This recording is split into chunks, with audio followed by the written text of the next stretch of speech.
네, 이 프레젠테이션을 잠깐 하려고 합니다. 그 프레젠테이션은 2025년 비전 트립에 대해서 간략하게 개요를 여러분들에게 좀 설명을 드리고 불필요한 오해나 부정확한 정보에 의해서 선뜻 포기하거나 그러지 않도록, 또 가려고 하는 사람들도 도대체 뭐냐 잘 모르겠다 이러는 분들이 있어서 제가 잠깐만 설명을 좀 드리려고 합니다. 2025년 비전 트립, 지금 보이는 것은 스위스 제네바에 종교개혁 공원이 있는데, 그 공원의 한쪽에 한 300m 그 정도의 벽이 있습니다. 저 벽이 쭉 있는데, 이제 그 한 가운데에 종교개혁 대표적인 인물 4분을 이렇게 조각해 놓은 자리입니다. 대표적인 종교개혁 상징물이라고 말할 수 있겠죠. 그 다음에 넘어갑니다. 우리의 비전 트립은 종교개혁 역사 탐방으로 진행되는데, 일정은 아직 확정되지 않았지만 학생들 이 방학 중간에 진행하려고 지금 항공편과 일정들을 이 2개로 알아보고 있습니다. 7월 27일부터 8월 9일까지 또는 8월 3일부터 8월 16일까지 12일 정도 혹은 13일 이렇게 될 겁니다. 그거는 항공편에 따라서 하루 정도는 달라지게 됩니다. 그 다음에 대상 국가는 모두 5개국입니다. 독일, 체코, 오스트리아, 스위스, 프랑스. 이 중에서 종교개혁과 관계되는 곳은 4군데입니다. 독일, 체코, 스위스, 프랑스. 그 다음에 오스트리아는 이 여정이 유럽을 한 바퀴 이렇게 도는 겁니다. 시계 방향으로 한 바퀴 돌든 시계 반대 방향으로 한 바퀴 돌든 그렇게 되면 오스트리아는 필연적으로 지나가게 돼요.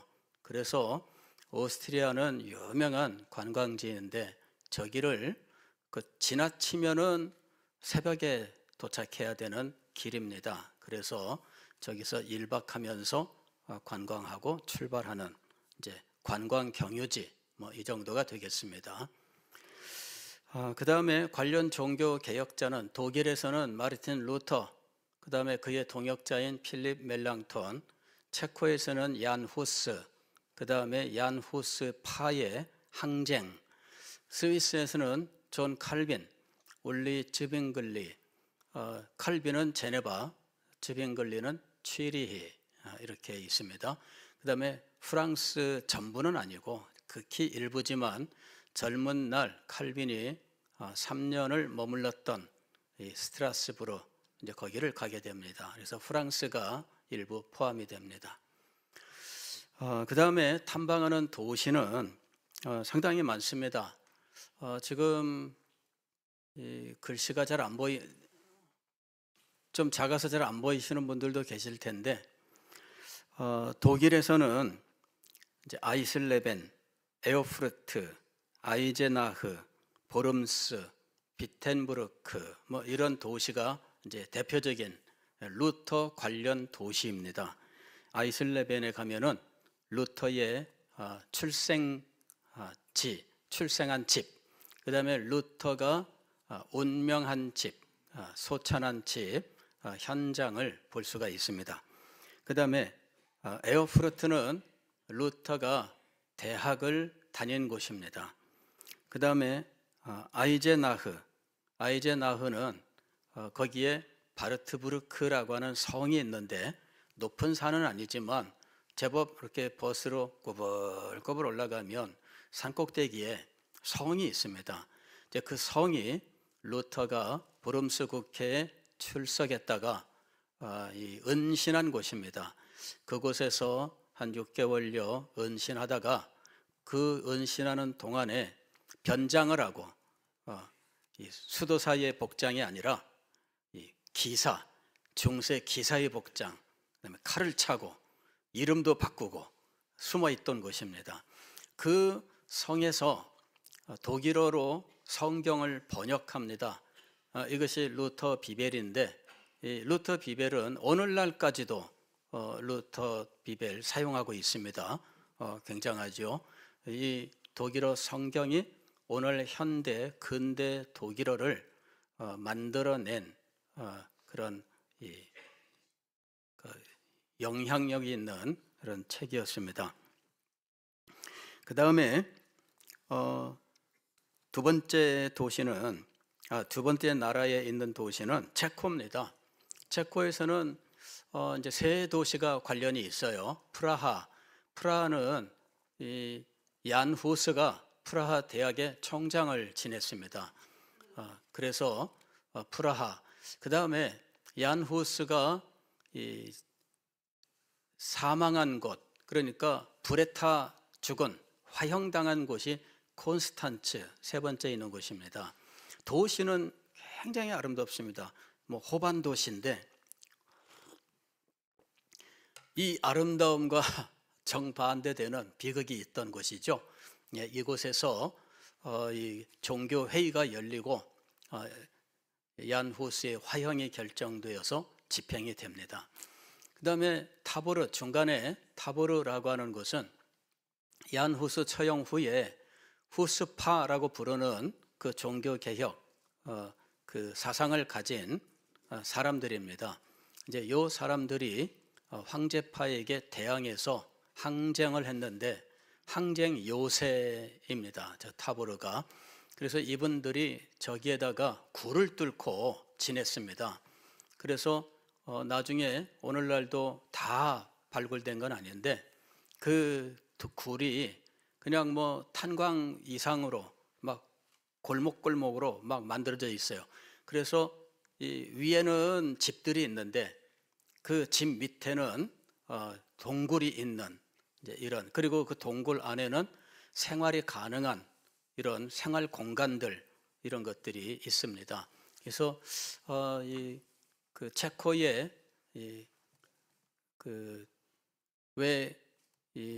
카타콤이라고 하는 로마의 지하 공동묘지가 있잖아요.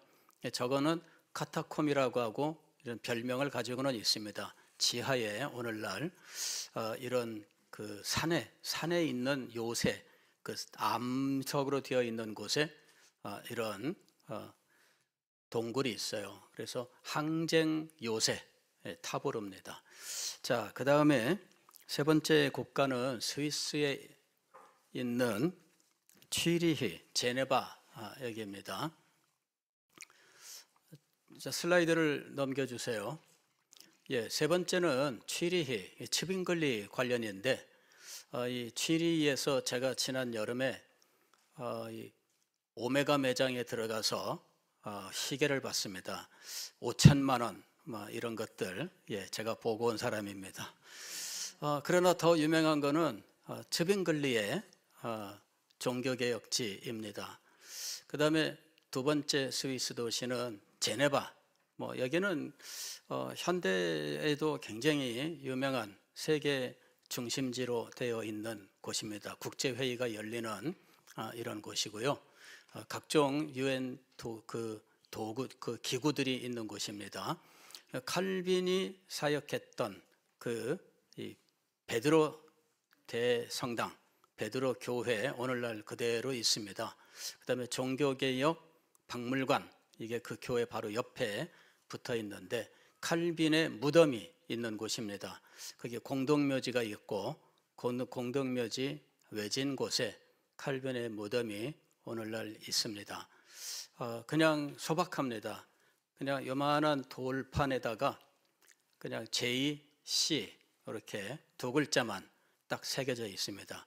수백 년 동안 칼빈의 무덤인지 몰랐습니다. 그런데 나중에 칼빈의 무덤을 공동묘지에 썼다 해서 샅샅이 뒤져서 그 돌이 칼빈의 무덤이 아닌가 하고 나중에 검사를 했는데 칼빈의 무덤이 맞았다, 이렇게 되어 있습니다. 그러나 칼빈의 무덤은 지금도 화려하게 꾸며놓지는 않았습니다. 소박합니다. 그냥 풀밭이에요. 풀밭에 돌 하나 이렇게 있습니다. 지금은 옛날에 갔던 분들은 최근에 어떤 분이 올렸는데 이렇게 울타리 조그만하게 이렇게 울타리를 얇은 쇠창살로 울타리를 만들어 놨는데 옛날은 없었는데 이게 있네요 하면서 올렸더라고요. 예. 근데 지금 가면은 이제 울타리 하나 이렇게 그저 관 들어가는 크기의 울타리입니다. 그거 하나 있습니다. 어쨌든 이 제네바, 그 다음에 네 번째는 프랑스인데 스트라스부르라고 하는 곳입니다. 여기가 이제 소위 알사스 로렌이라고 해서 독일과 프랑스가 국경을 마주하고 있는 국경 도시인데 역사적으로는 독일 땅이 되기도 하고 또 이 프랑스 땅이 되기도 하는 이 비운의 땅이라고 말할 수 있습니다. 그러나 막상 가보면은 비운의 땅이라기보다는 독일과 프랑스가 다 잘 섞여 있는 그런 곳이지요. 예, 이 지역의 유명한 인물은 20세기 초에 슈바이처, 알버트 슈바이처 박사, 그가 이제 이 지역 출신입니다. 이 스트라스부르는 뿌띠 프랑스라고 하는 별명을 가지고 있습니다. 뿌띠란 말은 작다는 말이거든요. 뿌띠 프랑스인데 굉장히 아름다워요. 그 작은 도시가 중세의 모습을 그대로 간직하고 있고요. 저기 가게 되면은 칼빈이 뭐 한 30살 무렵에 있었던 곳입니다. 예, 저기에서 한 3년을 머물고 부처라고 하는 종교 개혁자가 있습니다. 이분이 칼빈을 많이 보살펴 줍니다. 그렇게 해서 칼빈이 부처와 함께 그곳에서 사역을 했는데 오늘날 그 유적지가 그대로 남아 있습니다. 자, 그 다음에 마지막으로는 이제 이게 여행지 종교개혁 도시들을 가다 보면 거리가 길기 때문에 중간에 멈춰서 1박을 해야 되는 일들이 있습니다. 그러다 보니까 여러 도시에 이렇게 경유를 하게 되는데 경유하는 동안에 우리가 그냥 지나가면 안 되죠. 보고 가야 되는 곳들입니다. 그래서 경유 관광지인데 오스트리아에서는 짤츠부르크, 할슈타트 이제 이런 데가 유명한 곳입니다. 저긴 뭐 인터넷 뒤지면 엄청난 사진과 그 다음에 갔다 온 사람들의 감상, 리뷰 이런 것들이 뜹니다. 예, 짤츠부르크 뭐 이거는 말할 필요도 없습니다. 사운드 오브 뮤직에서 도레미송 뭐 이런 것들 그 아이들 데리고 마리아 선생이 외출했을 때 그때 장면들 이게 다 짤츠부르크에서 찍은 겁니다. 그 다음에 이제 할슈타트라고 하는 곳이 있는데 할슈타트는 소금 광산 마을입니다. 그런데 호수 주변에 산자락을 끼고 좁은 통로에 집들이 있고 산에 막 이렇게 집들이 굴을 파고 만들어져 있어요. 그 다음에 나무들을 심어놨는데 이 집 벽에다가 바짝 붙여가지고 나무 가지가 벽에 붙어서 평면으로 자랍니다. 이렇게 동그랗게 퍼지는 게 사방으로 퍼지는 게 아니라 벽에 붙어서 자라요. 굉장히 신기한 곳입니다. 저기는 지금은 중국 사람들이 엄청나게 와서 막 난리 난 곳입니다. 옛날에는 그렇게까지는 아니었는데 그래도 뭐 엄청나게 유명한 곳입니다. 그 다음에 체코에서는 이제 체스키 프롬노프라고 하는 중세 도시가 있습니다. 여기는 산속에 있는 곳인데 산 위에는 성입니다. 이 사람들은 성 그러면 그냥 산에다가 만들어 놓습니다. 평지에 있는 거는 궁전이고요. 산에 있는 거는 성입니다. 성이고 그 성 넘어가면 물이 이렇게 그 산 위에서 보면 물이 이렇게 산자락에 밑에 흐르는데 그 물가에는 중세 도시가 이렇게 있습니다. 그래서 거기 가게 되면은 중세의 모습을 아주 많이 느낄 수 있는 곳이라서 유럽 사람들 또 세계 사람들이 굉장히 많이 옵니다. 막 그냥 치일 정도로 많이 오는데 저런 도시는 그야말로 세계적으로 유명한 곳이죠. 그 다음에 이제 아까 프라하는 그냥 간단히 지나갔습니다만은 프라하는 우리나라 사람들 거기 가게 되면은 우리나라 사람들 많이 봅니다. 독일을 다니는 동안에는 우리 숙소들이 다 시골이고 가는 도시들이 다 작은 도시들입니다. 그래서 뭐 동양인들을 우리 외에는 거의 볼 수 없는 이제 그런 지역입니다. 프라하에 딱 가면은 한국 사람들 막 얼마나 많은지 막 밀려갑니다. 막 프라하 그 중심지에서는 엄청납니다. 근데 거기가 중세 도시로서는 아주 이 동부 동유럽의 파리라고 부르는 것입니다. 굉장히 아름다운 곳들이 많고요. 그냥 아무데나 식당 들어가도 영화 찍는 것 같은 이런 모습이 나옵니다. 이 식사 나오고 사진 찍으면 인스타에 올리면은 야, 너 어떻게 여기까지 갔냐 하고 놀랄 만한 그런 장면들 수백 장이 나올 수가 있는 이런 여행입니다. 자, 그다음에 독일에서는 이제 체코하고 독일하고 가는 동안에 중간에 꼭 들러가는 곳이 이제 드레스덴이라고 하는 곳인데, 현대에서도 세계 정치에서 유명한 드레스덴 선언 뭐 이런 것들이 있던 도시입니다만은 현대와 또 중세가 어우러져 있는 곳입니다. 그래 이 드레스덴에 가면은 이 돌들이 새까맣게 된 돌들이 이 돌들로 지은 이 그 건물들이 막 있습니다. 그건 뭐 불에 탄 줄 알았더니 불에 탄 게 아니고 돌 자체가 세월이 지나면 그렇게 변한다 그래요. 그래서 아주 굉장히 인상적인 이런 도시가 드레스덴이에요. 제가 유럽에서 살고 싶다 하는 생각이 드는 도시가 이제 드레스덴입니다. 아주 깨끗하고 현대와 그 다음에 이 중세가 함께 잘 어우러져 있는 곳입니다. 저기서 도자기 매장을 한번 들어갔는데 들어갔더니 1억 5천 뭐 이런 도자기들이 있습니다. 그래서 살 것도 아니면서 가서 보고 나왔습니다. 이 스위스에는 루체른, 인터라켄, 그린델발트 뭐 이제 이런 곳인데 뭐 저기는 이제 뭐 알프스 지역이니까 이제 알프스를 보게 될 겁니다.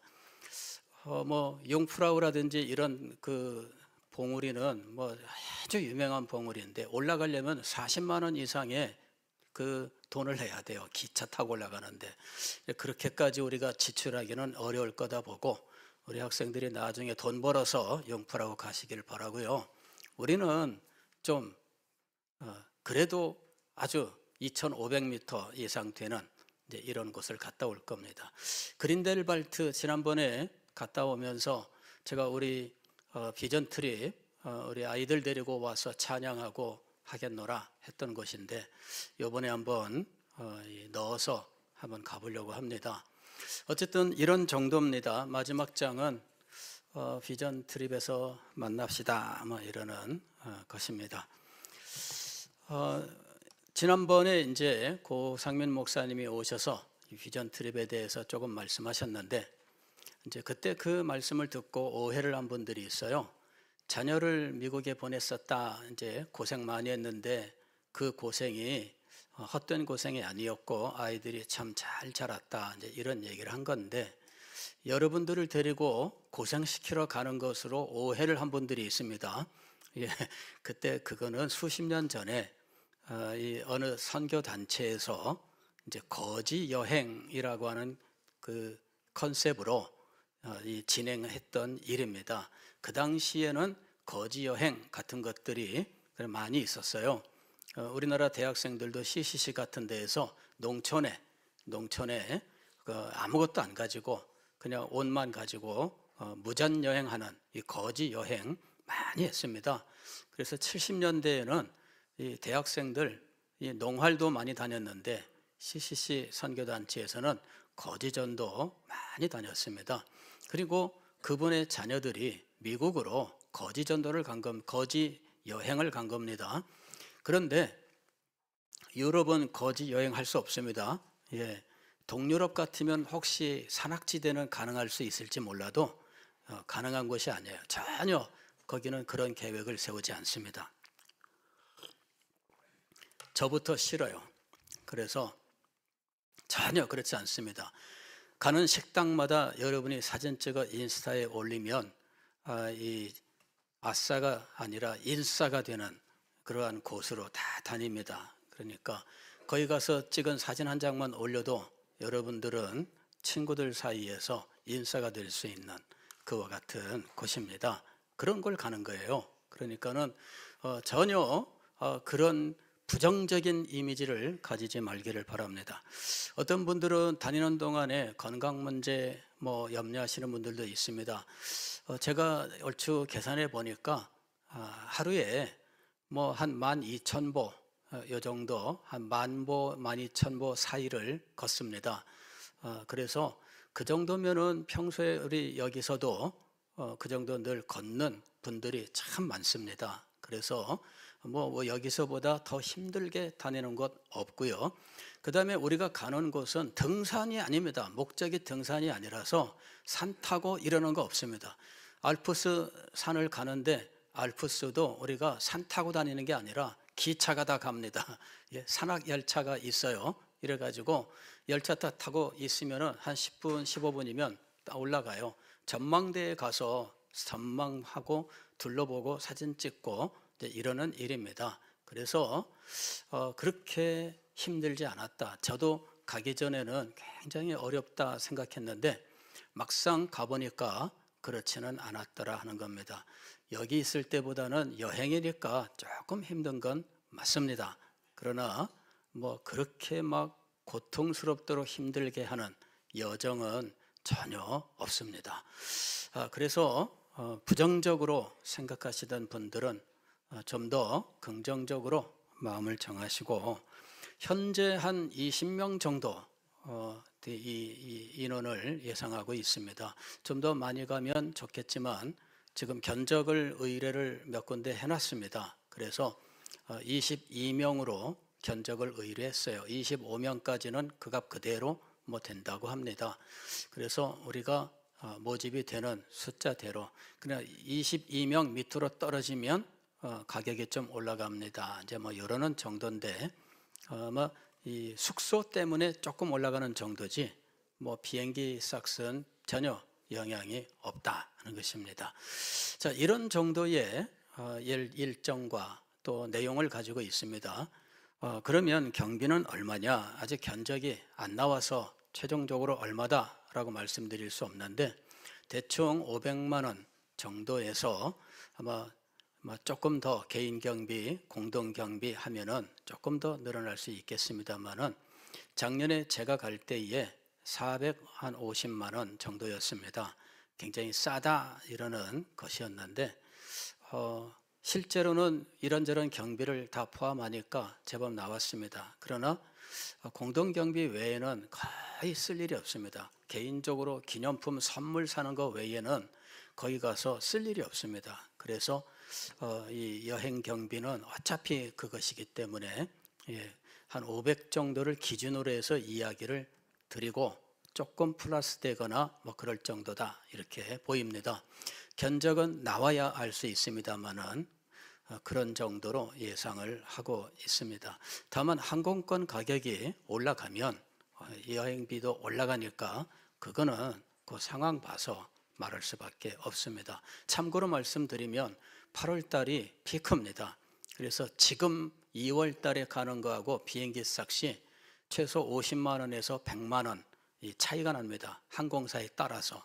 그래서 2월 달에 가는 것이 비용이 가장 저렴한데 다만 춥고 비가 많아서 여행하는 데는 파이다 이러는 이야기 드립니다. 그래서 할 수 없이 8월 달로 했는데 8월 달은 덥다 그럽니다. 정말 덥다 그럽니다. 그래서 그 동네 사람들도 다 휴가 가는데 관광객이 와서 돌아다니는 상황입니다. 그래도 겨울보다는 낫다 이런 평가입니다. 교회에서는 이 여행을 위하여 얼만큼이나 참 준비하고 있는가 아직 최종적으로 견적이 나와봐야 우리가 얼마 이렇게 정할 수 있는데 그냥 제 마음으로는 청년들은 한 절반 정도는 대줘야 되지 않을까. 그리고 중고등부는 한 70% 수준 대줘야 되지 않을까. 이런 마음을 갖고 있습니다. 결정을 최종적으로 한 건 아닙니다만은 그렇게 해갖고 숫자를 이렇게 대충 계산을 해보니까 우리가 감당할 수 있는 정도입니다. 그래서 이 정도면은 우리가 이만큼 해주고 얼마든지 할 수 있지 않을까 이제 이렇게 지금 생각하고 있습니다. 현재 우리들이 가지고 있는 예산은 한 6천만 원 정도를 이미 확보하고 있습니다. 그래서 이 정도면은 아마 웬만큼 지원을 해주고 그리고 뭐 진행하기에 뭐 조금만 더 보태면 되지 않을까 이렇게 생각하고 있습니다. 가든 안 가든 이 내용은 다들 궁금해하시는 내용들이기 때문에 오늘 제가 조금 설명을 드렸습니다. 설교 전에 제가 이 말씀을 드린 이유는 설교 후에 하면은 다들 시간 보고 이럴 것 같아서 제가 설교 전에 했습니다. 다른 궁금한 사항이 있으면은 언제든 저한테 말씀해 주시면 제가 설명을 해 드리겠습니다. 다시 또 추후로 유인물로 좀 더 자세한 내용 결정되는 대로 여러분들에게 알려드리겠습니다. 기도하겠습니다.